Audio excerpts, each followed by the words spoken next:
Nabalian nga ng daliri itong Pacers player sa gitna ng laban at naging matalino nga siya at ginawa ito.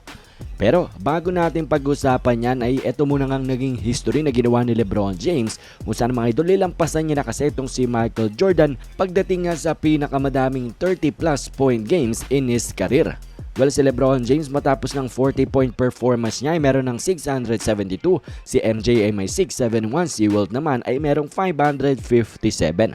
At hindi lamang yan mga idol, ang most 40 plus point games nga at age 38 or mahigit pa ay pinangungunahan na rin yan ni LeBron James with his 7 career 40 plus point games na may edad ng 38 plus, si MJ ay merong 5, si Kareem ay merong 3. So talagang LeBron James continues to stack history nga as the days go by, as the season goes by, as the games goes by mga idol ay patuloy nga na parang every other game ay meron ngang history na ginagawa itong si LeBron James. Kaya for sure sa mga natitirang games pa natin this season and maybe in the playoffs ay may gawin pa ngang history itong si LeBron at may lampasan pa nga siya na player.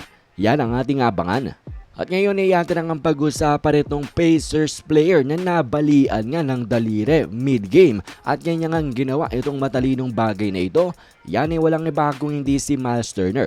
Nang dahil sa dunk attempt niya kasing ito mga idol ay nadali nga ang ganyang right index finger at natamaan sa rim at mukhang nabali ito at kitang kita nga natin sa kanyang reaksyon mga idol na ang sakit ng kanyang naramdaman at makikita natin sa kanyang daliri na parang nanigas nga ito at bali nga talaga. Ang diagnosis nga sa kanya ay meron siyang dislocated na index finger. At obviously, ang mga ganyang injury ay nagre-rekta na nga sa locker room. At ganoon na rin mismong nangyari kay Miles Turner. Pero bago yan ay may free throws muna nga siyang dapat i-shoot. At dahil bali nga ang kanyang index finger sa kanyang shooting hand, ay naging matalino itong si Miles Turner at kanya nga ginamit ang ganyang left hand. At yan nga mga idol ay nag-pay off at nakashoot nga siya ng isang free throw with his left hand. Tuwang-tuwa nga dyan ang Pacers announcer pati na rin ang bench ng Indiana at ang nakakagulat pa dito ay nabalian na itong si Miles Turner ng kanyang daliri abay patawa-tawa pa rin patapos nga ng kanyang left-handed free throws. At ito'y ibang-iba mga idol sa ginawa ni Andre Edwards nakaraan na gusto niyang mag left hand free throws nang dahil lang titrip lang siya. Pero ito mga idol, kinakailangan talaga ni Miles Turner na mag-shoot niya ng left-handed free throws nang dahil bali ang kanyang daliri.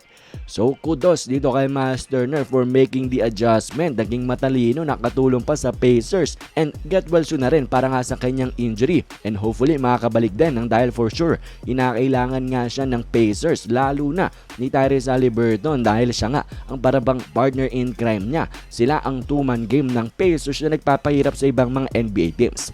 So get well soon para nga dito kay Turner.